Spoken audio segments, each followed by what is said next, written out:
Take back control. Stop letting algorithms decide your news. Get uncensored history and real knowledge to strengthen your mind, body, and spirit. Watch ad-free content now at iNeverKnewTV.com Premium. So I notice you close your eyes a lot when you speak.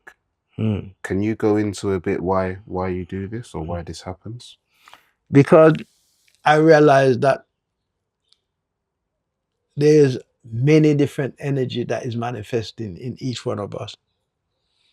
And when your eyes is open, it's a distraction from connecting.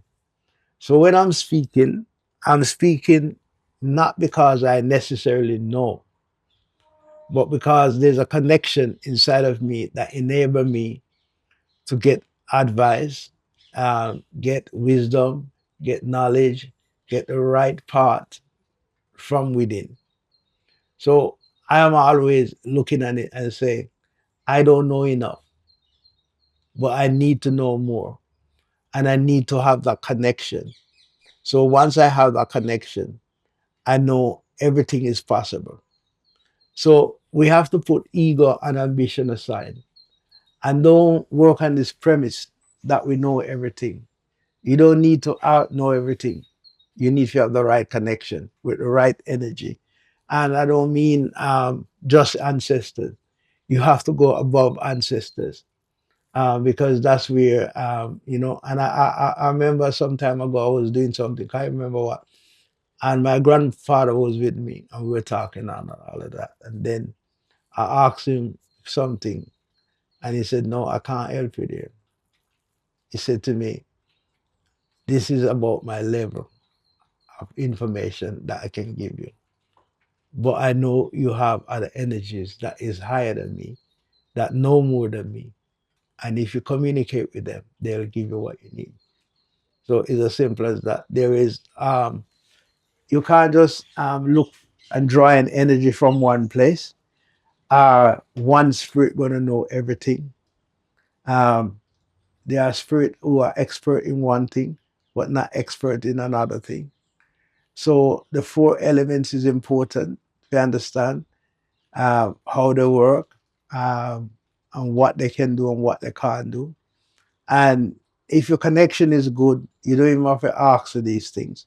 You just think about, I have this problem, I have this situation that I want to deal with, and an entity will manifest and you will feel straight away whether it's a good or a bad energy.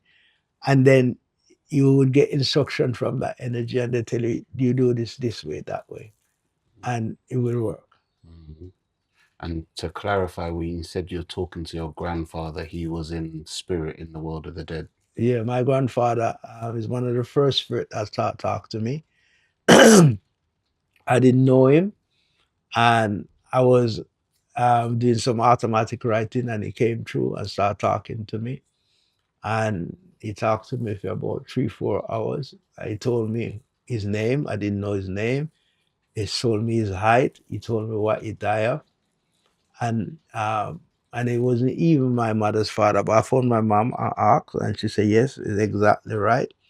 And so he's been with me all the time. And so if I need anything from him, I can always ask him. And if he don't know, he tell me, say, I need to ask somebody higher than him or something like that.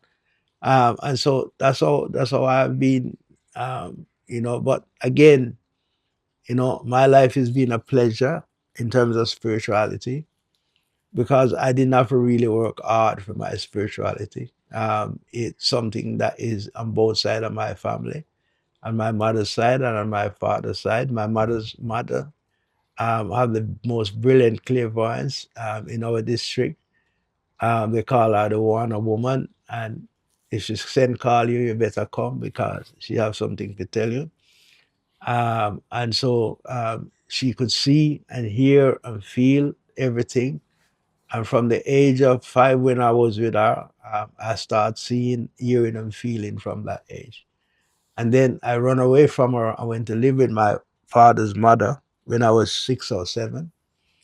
And one of the main things, we used to see too much spirit in the house. You would go to bed at night and you look and you see somebody beside you sitting on the bed. We had toilet outside, latrine we call them. Nobody go to the latrine after it's dark because there's always spirit in the toilet. And so I don't know where I come to that reality, but my uncle, my father's brother, came to look for us, come to look for me, and I decided I'm running away back with him. And somebody caught me on the road, which was probably about 5 miles from my other grandmother. And they asked me where I'm going. I'm saying, no, I'm going to my grandmother. And they take me there. And there was a war between the two families. And my grandmother said she's not sending me back. And then she said to my mother's mother, let us cut him in half and you can have one half. And my mother said, no, you keep him. And so she was a herbalist, a healer, and she used to do spiritual work. And so I spent until I was 15 and a half. I stayed with her. Again, she used to see a lot. And she looked after me with medicine and all of that. So when I can't remember how old, the doctors said something was wrong with my stomach and they wanted to operate. And she said, no way. Else probably I wouldn't be here today. She said, no, whatever is going on with the stomach, I can fix it. And so, yes, so, you know, in a way, I didn't have to work for my spirituality as hard as some people because the ancestors dropped me in the right family to do the right things. And so I am very happy with the way my life has gone.